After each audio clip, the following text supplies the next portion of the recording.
Mettez-vous debout pour la lecture de la parole. Nous lisons 1 Corinthiens chapitre 3, 11e verset, nous lisons dans le nom de Jésus. Car personne ne peut poser un autre fondement que celui qui a été posé, savoir Jésus-Christ. Acclame pour le Seigneur. Que Dieu vous bénisse. Amen. Mettez-vous. Nous venons de lire ici le passage qui nous dit ceci. Personne ne peut pas mettre l'autre fondement. Le fondement de l'Église, c'est quoi? C'est juste Jésus-Christ. Savoir Jésus-Christ, c'est ça notre fondement. Si tu ne connais pas Jésus-Christ à l'Église, donc tu passes ton temps en vain. Est-ce que tu connais Jésus-Christ? Savoir Jésus-Christ, c'est quoi? Est-ce que tu crois à Jésus-Christ comme ton Seigneur et Sauveur, comme moi je le crois? Moi, je crois ce matin que Jésus-Christ est mon Seigneur et mon Sauveur. Maintenant, je vous dis ceci. Nous parlons sur ce qui concerne la croissance de l'Église. Comment l'Église peut croître? Comment l'Église peut prospérer? Comment l'Église peut évoluer? Quand on parle de la croissance, donc on parle de l'évolution. Comment l'Église peut grandir, peut aller de l'avant d'une manière qui plaît à notre Seigneur Jésus, qui est le chef de l'Église. D'abord, nous allons aborder sur le type qui nous dit la croissance numérique. La croissance numérique dans l'Église, c'est quelle croissance? La croissance numérique, là, il s'agit du nombre de gens dans l'Église. Comment les gens évoluent, comment les gens s'augmentent dans l'Église. Parce que l'Église est appelée aussi à grandir. L'Église est appelée aussi que nous puissions devenir beaucoup dans l'Église de Dieu. Comme le passage qui nous dit ceci. Jésus disait à ses disciples ceci. Allez faire de toutes les nations mes disciples. C'est ce que nous devons faire pour la croissance numérique. Pour que nous puissions devenir beaucoup. Nous devons faire quoi? Là, il faut que tout un chacun de nous puisse savoir quel est le don du Saint-Esprit que Dieu l'a donné. Maintenant, si tu connais les dons du Saint-Esprit que Dieu t'a donné, tu ne dois pas garder les dons là. Non. Comme les talents, on t'a donné les talents. Mais toi, tu vois que ça, c'est paix. Moi, il faut que je sois aussi pasteur. Moi, il faut que je sois aussi, que je puisse être aussi évangéliste. Non, ce n'est pas ça. Tu es frère de l'Église. Tu es diacre. Tu dois savoir que ce que Dieu t'a donné te suffit. Maintenant, il faut exercer. Tu ne peux pas aller enterrer les talents que Dieu t'a donné. Non. Il faut exercer. Il faut mettre les talents là en exercice. Les talents, c'est quoi? C'est les dons du Saint-Esprit que Dieu t'a donné. Je vous donne un exemple. Je connais un ami. Lui, il était juste un frère de l'église. Mais à l'église où il priait, il m'avait aussi invité. Il m'avait invité là-bas. En allant là-bas, je suis devenu même pasteur là-bas. On m'avait envoyé quelque part. J'ai commencé même à évoluer avec l'église. C'est bien lui qui m'avait invité. Donc le frère m'a appelé seulement qu'il faut que nous puissions partir dans notre église. J'arrive là-bas, on me dit que non, toi tu es un serviteur de Dieu. Il y a une église quelque part, nous voulons t'envoyer là-bas pour que tu puisses continuer. Et jusqu'à maintenant, l'église là existe et évolue bien. On m'avait envoyé là-bas à cause de qui? À cause de notre frère là, mon ami qui m'avait invité. Donc lui, son travail c'est d'inviter seulement les gens à l'église. De toutes les façons. Si vous avez des relations avec lui, la première des choses qu'il va te dire qu'il faut que le dimanche, qu'on puisse y aller dans notre église, qu'on puisse partager la parole de Dieu ensemble. Même si tu refuses, même si tu ne refuses pas, lui doit continuer toujours à persévérer, à te dire que je t'invite dans notre église. À l'église là-bas, je connais les frères là, ce n'est pas moi-même, il y a beaucoup de gens. Je peux te dire que s'il y a 100% de croyants là-bas, des messieurs là, on voit même 60%. Viens, on part à l'église. Il ne compte pas de ce que tu veux. Mais il te dit seulement, viens, on part à l'église. Mais lui, là-bas à l'église, c'est un frère de l'église. Même l'église, on lui connaît déjà que non. Les messieurs ici, si nous sommes nombreux, c'est à cause de lui. Mais on lui dit que il faut que tu puisses servir même l'Éternel comme un diacre dans l'église, il les refuse. Il faut que tu puisses servir Dieu comme évangéliste, il les refuse. Mais lui, son travail, c'est d'évangéliser. Mais il n'aime pas des titres. C'est pour cela que je te parle, toi, qui me suis à ce matin. Je te dis ceci. Pour évangéliser, il ne faut pas que tu puisses être aussi pasteur. Non. Tu connais beaucoup de gens. Tu connais ceux-là qui ont des difficultés. Tu connais ceux-là qui sont malades. Mais ton travail que tu dois aussi servir Dieu, c'est d'éviter d'autres personnes à aller à l'église. Il y a même les diacres dans l'église qui n'aiment pas servir Dieu. Les évangélistes qui partent d'abord dans leur travail. Tu lui dis qu'il faut aller visiter les gens. Lui, il voit comme si c'est la charge que tu l'as donnée. Non, ce n'est pas ça. Mais il y a les dons du Saint-Esprit qui doivent aussi faire de toutes les façons à l'église que nous puissions croître, que l'église de Dieu puisse y aller bien. Pourquoi ça? Parce que je te dis ceci. Il n'y a pas les miracles qu'on peut opérer qui peut surprendre Dieu et les anges. Il n'y a pas les miracles parce que c'est bien lui l'opérateur des miracles par excellence. Si nous opérons les miracles, si nous chassons les démons, c'est Dieu qui les fait à nous. Maintenant, qu'est-ce que nous pouvons faire encore qui peut plaire à Dieu? Mais la Bible nous dit ceci. Si l'âme d'une personne croit à Jésus-Christ, si tu crois, une seule personne qui croit, il y a une fête au ciel. Même Dieu s'est réjoui. Pourquoi? Parce qu'il y a un païen qui a crié au nom de l'Éternel, au nom de Jésus-Christ. Il y a un païen que le Saint-Esprit va commencer à faire, à diriger. Mais combien a plus forte raison? Toi, celui qui a évangélisé la personne. Toi qui as appelé la personne là de venir à l'église, d'aller à l'église. Vous êtes dans l'église quelque part, ayez l'habitude d'appeler d'autres personnes. Il y a d'amitié, il y a des relations avec d'autres personnes. Seulement d'aller vivre, d'aller fumer, d'aller faire du mal, d'aller commettre l'adultère. Mais tu ne peux pas dire aux gens là que je t'invite dans notre église. Viens d'abord au bar. Pour que tu puisses regarder que est-ce qu'il y a des bonnes relations réellement. Parce que celui qui est contre nous, il n'appartient pas à notre Dieu. Celui qui est contre toi est ton ennemi. Si quelqu'un t'aime, il doit être ensemble avec toi. Il doit partager même du pain spirituel avec toi, qui est la parole de Dieu. Quelqu'un qui te dit que toi, tu es mon ami, je suis fidèle à toi, tu es un bon ami, oui, tu es mon ami, je ne refuse pas. Mais je t'invite dans notre église. Et une habitude d'aller prier avec nous. Il y a beaucoup de gens. Au moment où nous sommes à l'église maintenant, il y a beaucoup de gens. Ici à l'église, nous sommes peu. Même dans d'autres églises, il n'y a pas beaucoup de gens comme les gens là qui se baladent de gauche à droite, qui partent de gauche à droite sans rien faire. Sans savoir qu'aujourd'hui, il faut glorifier l'Éternel en vivant, en faire du mal, en voler les choses d'autrui. Mais nous sommes là à l'église pour montrer les bons caractères aux païens, pour que les païens puissent faire quoi? Puissent aussi croire à notre Dieu. La croissance numérique. La croissance numérique dépend du nombre de croyants. Pour que nous puissions croître spirituellement, pour que nous puissions croître d'une manière numérique à l'église, nous devons faire les efforts.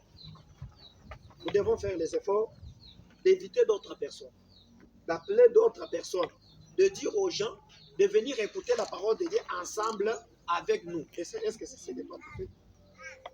Est-ce que c'est ce que toi tu fais? Les gens que toi tu peux appeler, que viens on part à l'église, ce sont les gens que tu te chamailles avec eux de jour au jour. Ce sont les gens que toi tu es en train de montrer que toi tu es star, toi tu connais bien, tu as beaucoup de choses, tu es riche, mais or que ce sont des gens que tu dois partager avec eux de bonnes relations. Comment l'église de Dieu peut aller de là? Je viens de vous dire ceci. Si l'âme d'une personne croit à Dieu, il y a une fête. Là, c'est quelque chose que tu as opéré qui peut réjouir notre Dieu. Ça, là, c'est quelque chose que tu as fait, que tu as marqué à Dieu.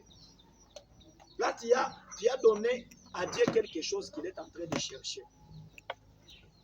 Tu peux offrir des offrandes. Mais c'est nous, les pasteurs, qui vont utiliser ça. Mais sauf que si l'âme d'une personne crois à Dieu, il y a une fête au ciel. Il y a la fête. Donc Dieu aussi se réjouit. Jésus-Christ nous dit ceci. Allez faire de toutes les nations mes disciples. Donc si nous accomplissons, si on accomplit la mission de faire d'autres personnes les disciples de Dieu, de Jésus-Christ, mais Jésus-Christ aussi doit se réjouir. Maintenant, toi, celui-là qui a fait que l'autre personne puisse croire, Dieu va faire quoi à toi? Dieu va te bénir. Beaucoup de gens savent que seulement en donnant les offrandes, là, Dieu va nous bénir. Non. Je te dis ceci. Si tu veux que Dieu puisse te bénir, faites les efforts chaque temps d'appeler quelqu'un, d'aller à l'église, d'aller partager la parole avec toi, d'aller écouter aussi la parole. Si toi tu fais ça, celui-ci fait aussi ça, nous tous nous avons l'habitude d'appeler d'autres personnes, d'éviter les gens à l'église. C'est comme ça que l'église va faire quoi? Va grandir. Mais peut-être toi tu vois que non. Nous, dans notre église, nous sommes peu de gens, ceci, cela, seulement l'église telle, là-bas ils sont nombreux, mais ils ne travaillent pas. Est-ce que les dons d'appeler quelqu'un qui vient écouter la parole, ça demande ça demande de la prière, ça ne demande même pas la prière. Même si tu ne connais pas prêcher, dis-lui seulement que la maladie qui est en train de te troubler ici, si tu viens à l'église, on prie pour toi, Dieu va faire quoi? Dieu va te guérir. Dis-lui seulement que tout ce que toi tu vois comme des difficultés, si tu viens à l'église, Dieu va opérer des miracles. Mais je vais vous parler d'une femme samaritaine. Lui, elle avait croisé Jésus. Jésus l'a prophétisé. Jésus l'a dit des choses qui sont réelles. Maintenant, la femme est partie appeler d'autres personnes. Elle est allée évangéliser. Non, appeler seulement les gens. Venez voir. Venez voir celui qui m'a relaté tout ce qui s'est passé dans ma vie depuis mon enfance. Venez aussi écouter. Venez aussi faire quoi? Voir. C'est comme ça que nous allons évangéliser. Même si tu n'as pas des arguments, et l'habitude de dire aux gens que venez voir, viens écouter aussi la parole. Parce que la parole de Dieu change toutes choses. La parole de Dieu change la vie de tout un chacun de nous. La parole de Dieu est capable de nous donner tout ce qui nous manque. Qu'est-ce que tu as l'habitude de dire aux autres qui venaient? Viens voir, viens écouter. Parce que la femme samaritaine, elle n'a pas fourni beaucoup d'efforts. Elle est partie, bien aimé, venez voir. J'ai croisé une personne. J'ai croisé une personne. Il y a ceux-là qui dorment à l'église, mais les protocoles ne fonctionnent pas. Vous devez faire ce qui est nécessaire. Il y a des grandes personnes qui dorment à l'église. Il faut des protocoles ici devant. C'est par là que vous allez contrôler qu'il y a celui-là dort, celui-là est range. C'est comme ça. Maman prend une bonne position. Parce que si on prêche et toi tu dors, c'est comme la semence qu'on a jetée dans des pierres. Et ça ne plaît pas à Dieu. Est-ce que tu as l'habitude d'appeler d'autres personnes de venir écouter la parole de Dieu? Les gens là que tu te chamailles avec tous les jours. Les gens là que toi tu insilites tous les jours. Ce sont les gens que tu dois appeler de venir à l'église pour écouter la parole de Dieu.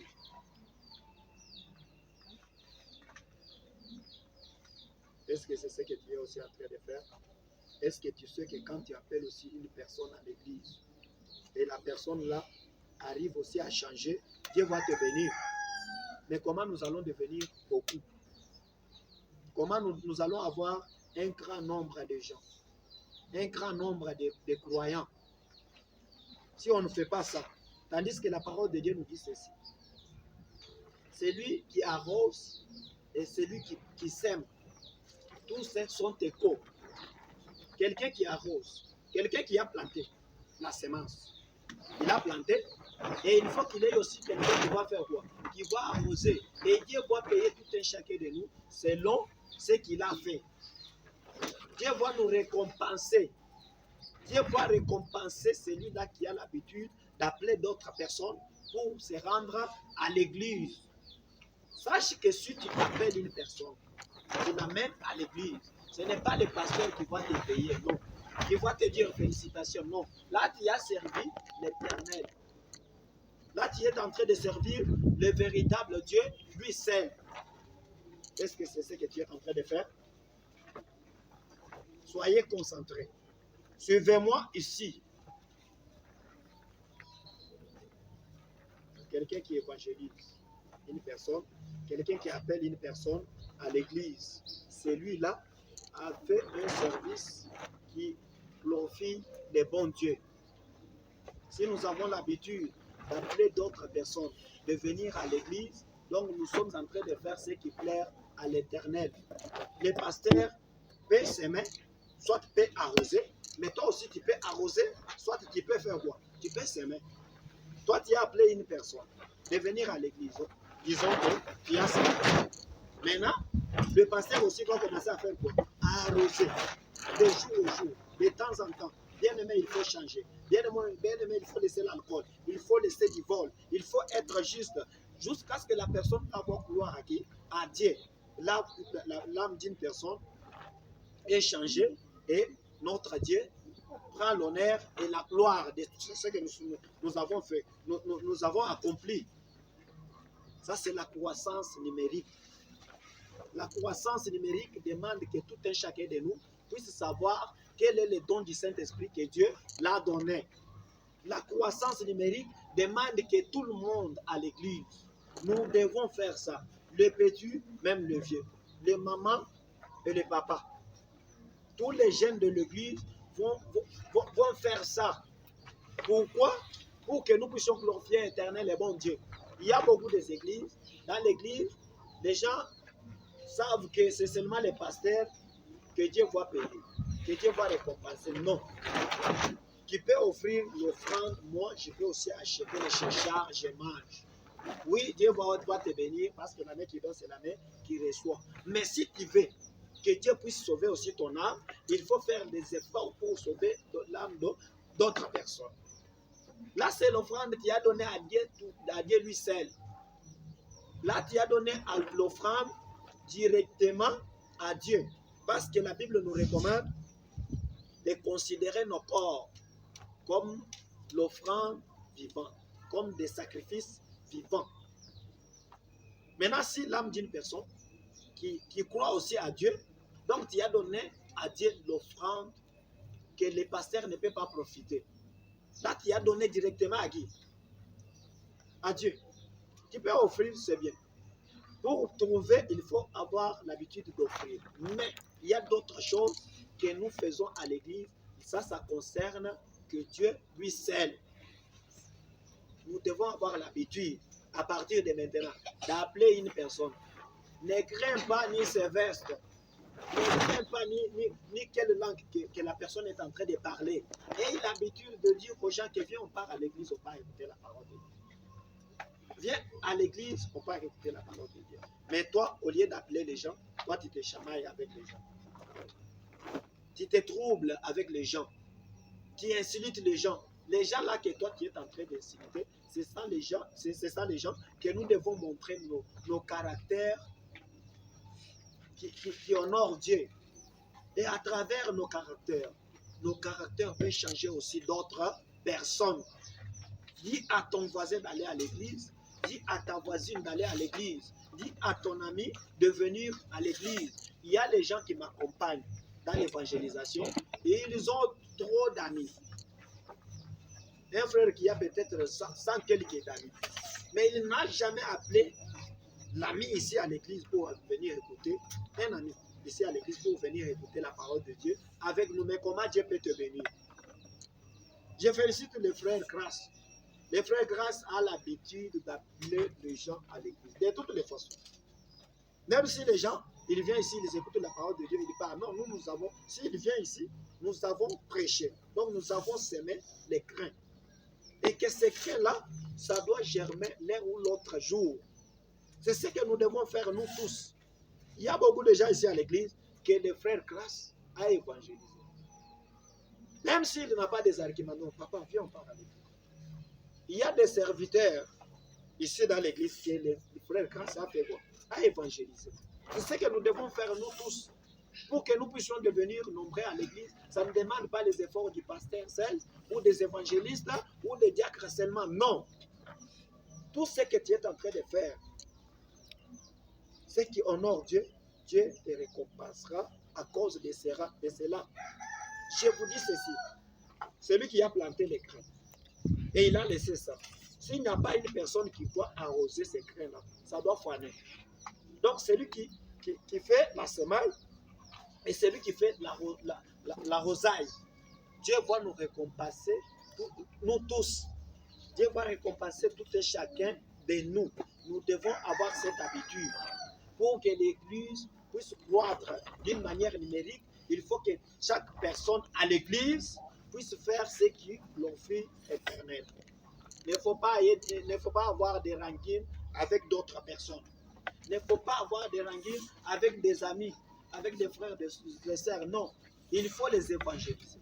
Il faut les appeler. Quelqu'un qui a un problème, dis-lui que viens d'abord à l'église. On va prier pour toi et ça va changer. Dieu va faire. Si tu ne dis pas à quelqu'un qui a eu des difficultés, qui a des esprits impurs qui le troublent, qui vient à l'église, Dieu va opérer les miracles. Donc même toi, tu ne connais pas que Dieu peut faire. Si tu vois quelqu'un qui se lamente, je n'ai pas de travail, je n'ai pas à faire. Si tu ne dis pas que viens, on prie pour toi. Commence à prier. Dieu va changer. Donc toi, tu ne crois pas aussi que Dieu peut faire. L'évangélisation à l'église, ça ne demande pas seulement les évangélistes, ça ne demande pas seulement les diacres, ça ne demande pas seulement les pasteurs, mais c'est un travail de tout un chacun de nous. À partir de ce matin, nous tous, nous sommes des évangélistes, parce que Dieu a donné à tout un chacun de nous un don du Saint-Esprit. Acclame pour le Seigneur. Que le Seigneur vous bénisse. Amen. Ça, c'est la croissance numérique. Maintenant, la croissance spirituelle, c'est quelle croissance? La croissance spirituelle, c'est comme si je vous ai dit la fois passée, Actes des Apôtres, chapitre 2, verset 42, qui nous dit que nous devons avoir le temps d'écouter la parole de Dieu à tout moment, de suivre les enseignements. Nous devons suivre les enseignements du Seigneur de temps en temps. Les enseignements des apôtres, les enseignements des serviteurs de Dieu. Est-ce que nous sommes là pour commencer à suivre les enseignements de temps en temps? Il faut suivre les enseignements de temps en temps. Si nous écoutons la parole de Dieu et nous les mettons en pratique, si nous faisons tout ce qui glorifie l'éternel et bon Dieu,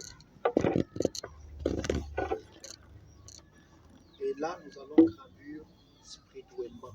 Pour grandir spirituellement dans l'église, même quelques personnes seulement qui écoutent seulement la parole de Dieu et qui les mettent en pratique. Donc, les gens là, ce sont une église qui est grandie spirituellement. La croissance spirituelle, ça ne demande pas seulement beaucoup de gens, non. La croissance spirituelle, même si nous sommes peu de gens, même si vous êtes quelques personnes seulement, mais vous êtes en train de faire ce qui plaît à l'Éternel. Vous êtes en train de marcher selon la volonté de Dieu. Vous êtes l'église qui est grandie spirituellement, qui a la croissance spirituelle. La croissance spirituelle, ça ne demande pas aussi un grand nombre de gens, non. Ça demande, même si vous êtes 3 personnes, même si vous êtes 10 personnes, mais vous devez avoir l'habitude d'écouter les enseignements et de les mettre en pratique. Vous devez avoir soif et faim d'avoir la présence du Saint-Esprit. Vous devez marcher selon la parole de Dieu. Nous pouvons être nombreux. Et si nous n'écoutons pas la parole de Dieu et nous mettons la parole là en pratique, donc nous n'allons pas grandir spirituellement. Nous pouvons être nombreux. Mais à l'église, il n'y a que du désordre. L'église de 1500 personnes. Mais là-bas, il y a la débauche. Il y a l'impudicité. Une personne qui est venue à l'église, tu vois que la personne chante bien, mais son objectif, ce n'est pas chanter. Il est venu chercher un garçon ou une fille à l'église. Quelqu'un qui vient à l'église pour l'objectif quelconque. Quelqu'un qui vient à l'église pour pour troubler d'autres personnes. Quelqu'un qui vient à l'église pour semer du désordre. Quelqu'un qui vient à l'église pour troubler les croyants de l'église. Est-ce que la personne en question peut aussi grandir spirituellement? Pour que nous puissions grandir spirituellement, nous devons faire quoi? Nous devons écouter la parole de Dieu. Et nous devons mettre la parole de Dieu en pratique. Là, nous allons faire la volonté de l'Éternel. La croissance spirituelle, donc c'est une vie individuelle. Je peux vous dire ça. La croissance spirituelle, même toi-même, tu dois faire qu'il faut que je puisse croître aussi spirituellement. Je ne dois pas rester toujours un bébé spirituel, un bébé dans l'église. Non. Toi, tu es toujours bébé. Toi, tu es toujours l'enfant. Dans l'église de Dieu, même les nouveaux-nés que nous sommes en train de recommander dans les mains de l'Éternel, ce n'est pas pour que ces bébés puissent rester des bébés tous les années, non. Tous les mois, lui, il est toujours bébé. Non, ce n'est pas ça. Aujourd'hui, nous avons un bébé. Demain, le bébé commence à trotter. Le lendemain, le bébé commence à marcher. Le bébé commence à grandir. L'autre jour, le bébé devient aussi protocole à l'église. L'autre jour, le bébé devient aussi qui? Les diacres. L'autre jour, un pasteur de l'église. Il ne faut pas rester un bébé spirituel dans l'église. La croissance spirituelle. La croissance spirituelle concerne chaque personne dans l'église. Si tu es dans l'église et tu regardes que nous sommes peu de gens, notre église, il n'y a pas beaucoup de gens. Moi, je peux me rendre là-bas, là où on prie parce qu'il y a beaucoup de gens, il y a ceci, il y a cela. Tu ne dois pas grandir spirituellement. Tu peux quitter là où il y a des enseignements, mais tu pars quelque part pour aller suivre de la prophétie. On t'a prophétisé du matin au soir et tu te fatigues de cela, tu restes seulement pour écouter ce qu'on a en train de prophétiser d'autres personnes. Et ça ne te sert à rien. Tandis que la prophétie, on peut te prophétiser la vérité et ça doit s'accomplir et ça doit faire quoi? Ça doit passer. La prophétie passe. Chaque prophétie est appelée à passer, mais sauf que l'enseignement. C'est ça même les fondements de l'église. C'est ça même la fondation de l'église. La parole de Dieu, c'est ça même ce que nous devons considérer comme la fondation de l'église. Parce qu'il n'y a que Jésus qui est notre fondement. Savoir Jésus-Christ, c'est ça notre fondement à l'église. Est-ce que tu crois à Jésus-Christ comme ton Seigneur et Sauveur? Est-ce que tu crois en réalité à notre Seigneur Jésus? Est-ce que tu marches selon la parole de Dieu? Ici à l'église, nous ne devons pas rester des bébés spirituels, non. Chaque personne doit grandir. On peut manquer à nous donner l'éducation dans nos familles biologiques. On peut manquer à nous donner l'éducation. On nous donne l'éducation, mais nous, on s'entête dans la famille ou à l'école, mais pas à l'église. À l'église, même si on t'appelle que champion, non, à l'église, tu es aussi le frère de l'église, tu es aussi la sœur de l'église. Tu es appelé aussi à mettre la parole de Dieu en pratique. Acclame le Seigneur. Mettons la parole de Dieu en pratique. Nous devons marcher selon la parole de Dieu. Nous devons mettre la parole de Dieu en pratique. Ce n'est pas une sœur de l'église qui vient à l'église en pantalon. Non, mais quand même, je suis enfant. Non, ce n'est pas ça. Est-ce que tu mets la parole de Dieu en pratique? Est-ce que tu as aussi besoin de grandir spirituellement? Et voilà, nous sommes arrivés à la fin de notre message aujourd'hui. Acclame pour le Seigneur.